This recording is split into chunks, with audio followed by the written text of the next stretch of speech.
सुख कब मिलेगा जीवन में, बचपन में, जवानी में या बुढ़ापा में, हर किसी को जानना चाहिए ये सच्चाई।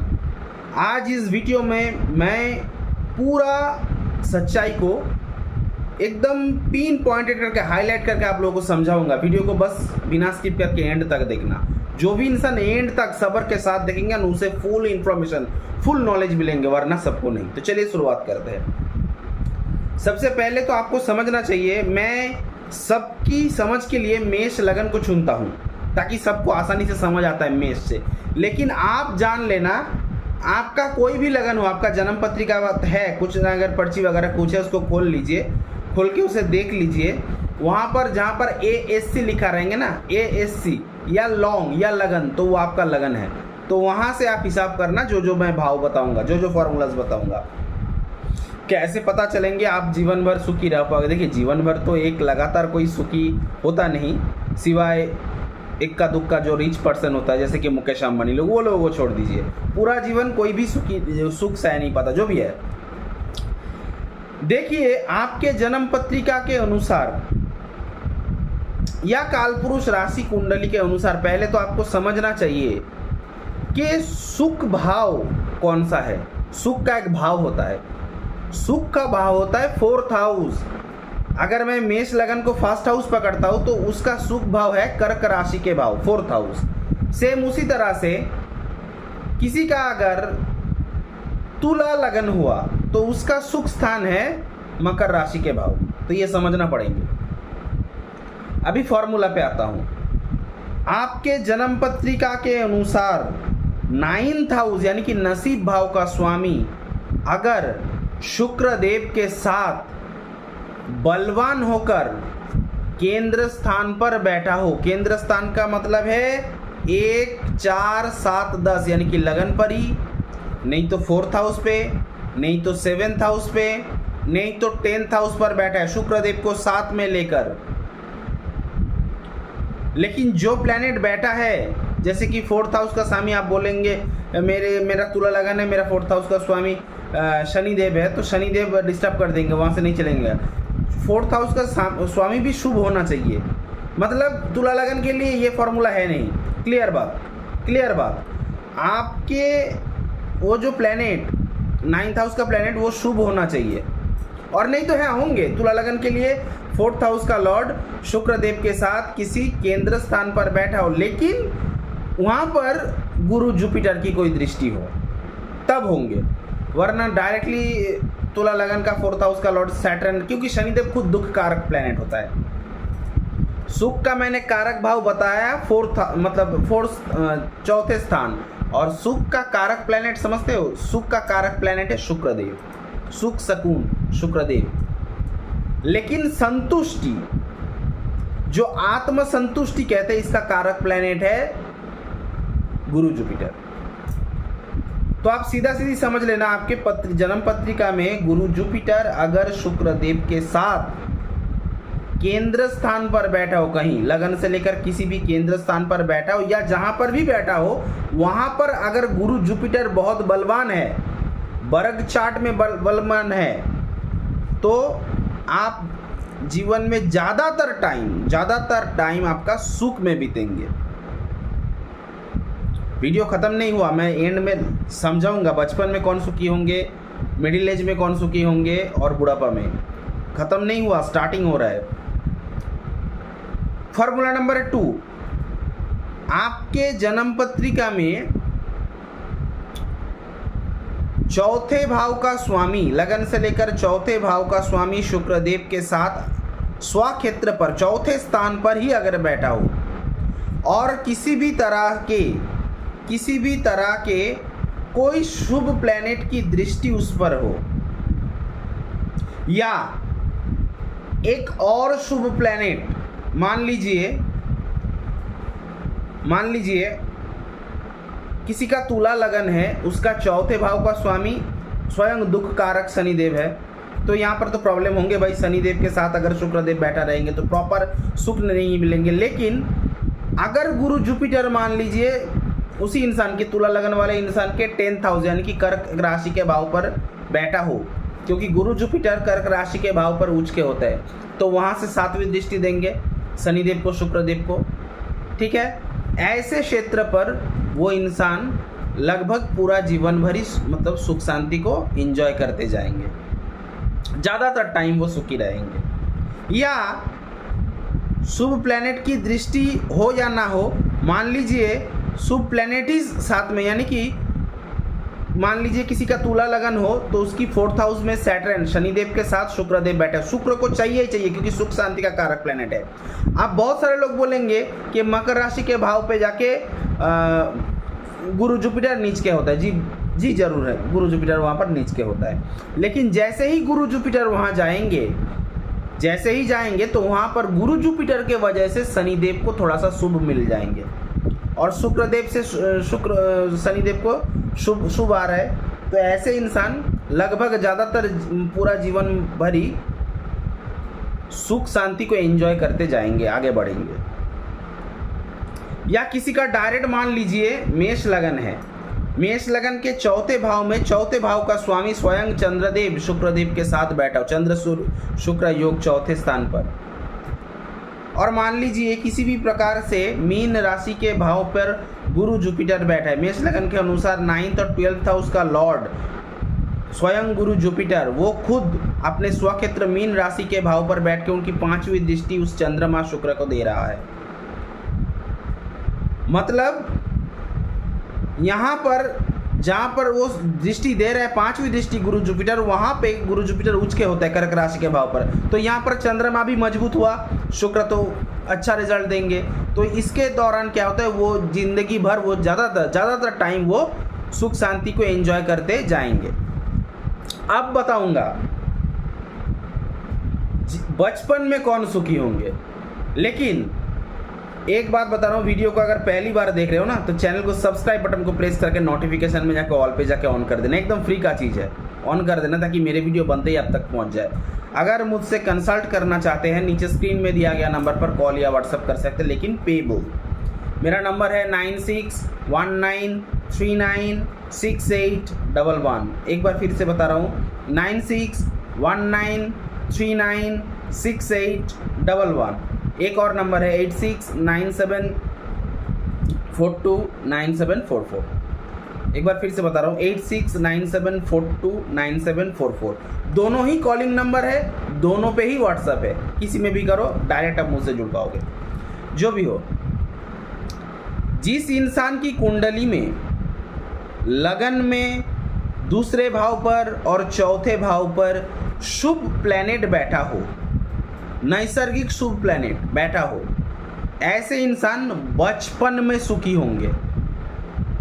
ठीक है, अब ऐसा मत बोलना किसी इंसान की धनु लगन है, गुरुजी मेरा धनु लगन के दूसरे भाव पर दूसरे भाव पे शनिदेवी बैठा है तो क्या मैं सुखी नहीं, ऐसे इस क्षेत्र पर नहीं होंगे। ठीक है, क्योंकि नैसर्गिक शुभ बोला मैं, नैसर्गिक मीन्स चंद्रमा, नैसर्गिक मीन्स गुरु जुपिटर, वेनस मतलब शुक्रदेव, ये सब नैसर्गिक शुभ प्लैनेट है, बुध भी, जो भी है।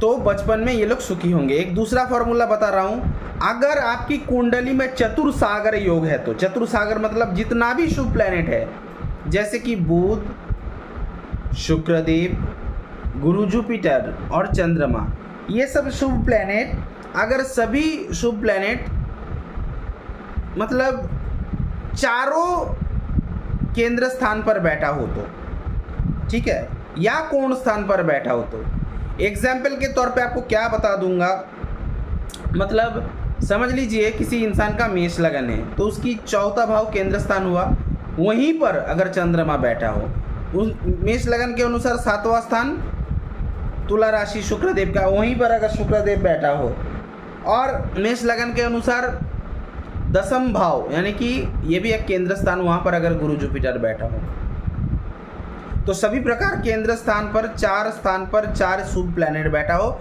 और लगन पे जो है, लगन पे मान लीजिए मेष लगन पे बुध अच्छे रिजल्ट नहीं देता, मेष लगन पे बुध अच्छे रिजल्ट नहीं देता, लेकिन बुध नैसर्गिक शुभ प्लैनेट है, बुध बुद्धि लगा करके पैसा इनकम करने में मदद करता है, सपोर्ट करता है।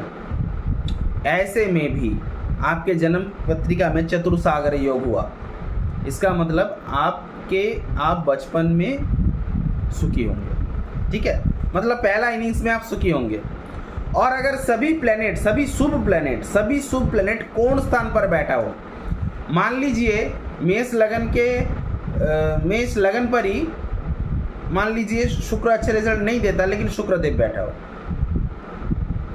5th स्थान पे सूर्यदेव, जहां पर मतलब सूर्यदेव का सिंह राशि है, वहां पर चंद्रमा बैठा हो। 9th स्थान पे गुरु जुपिटर बैठा हो, तो आप इसको क्या कहेंगे?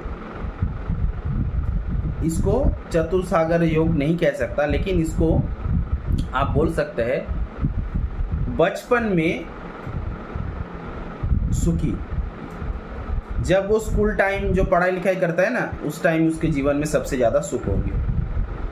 ठीक है, वीडियो को पसंद आ रहा है तो लाइक करना, कमेंट करना, ज़्यादा से ज़्यादा शेयर करना। ख़त्म नहीं हुआ, अभी मैं बताऊंगी कि करके। देखिए,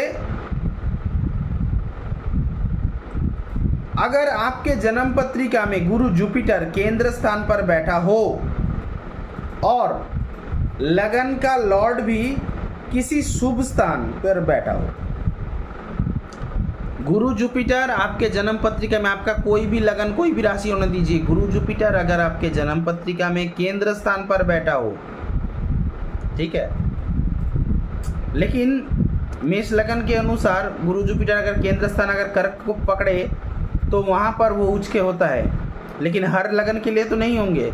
तो इसीलिए आप इतना मान के चलिए कि गुरु जुपिटर केंद्र स्थान पर बैठा हो और मान लीजिए मतलब आपके लगन का लॉर्ड ऐसे स्थान पर बैठा हो जहाँ पर गुरु जुपिटर की दृष्टि गिर रहा है, नहीं तो शुक्रदेव की दृष्टि लगन लॉर्ड के ऊपर गिर रहा है, लगन के ऊपर गिर रहा है।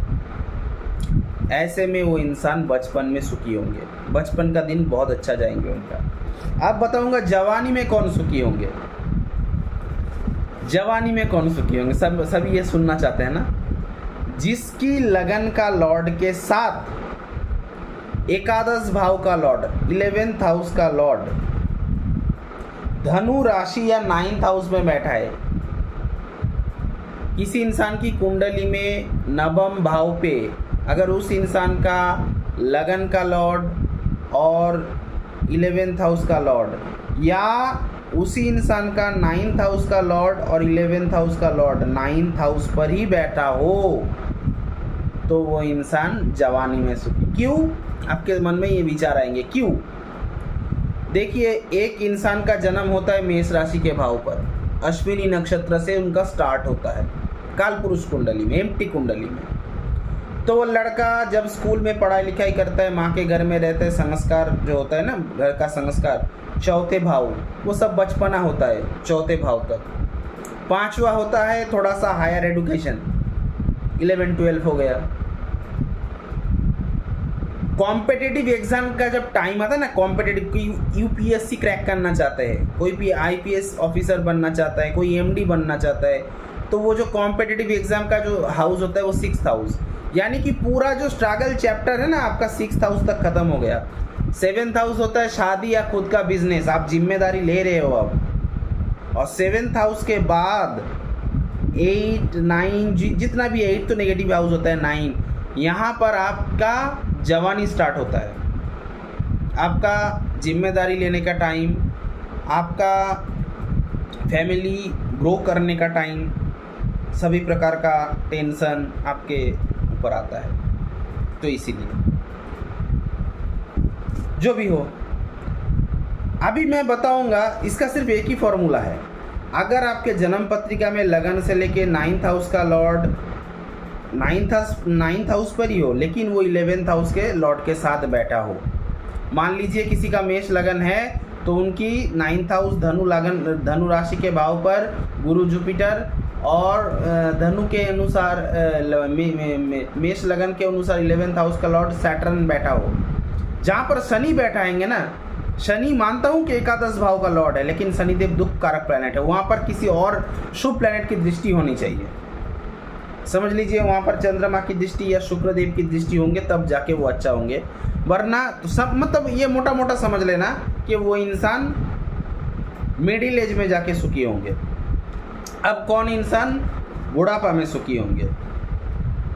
जिसकी नेगेटिव प्लैनेट दूसरे स्थान पर बैठा हो, उसके साथ साथ उनकी कुंडली में ज़्यादातर शुभ प्लैनेट केंद्र स्थान पर 1, 4, 7, 10 में बैठा हो, ये लोग बुढ़ापा में सुख शांति फील करेंगे। अब बोलेंगे, आप बोलेंगे क्यों?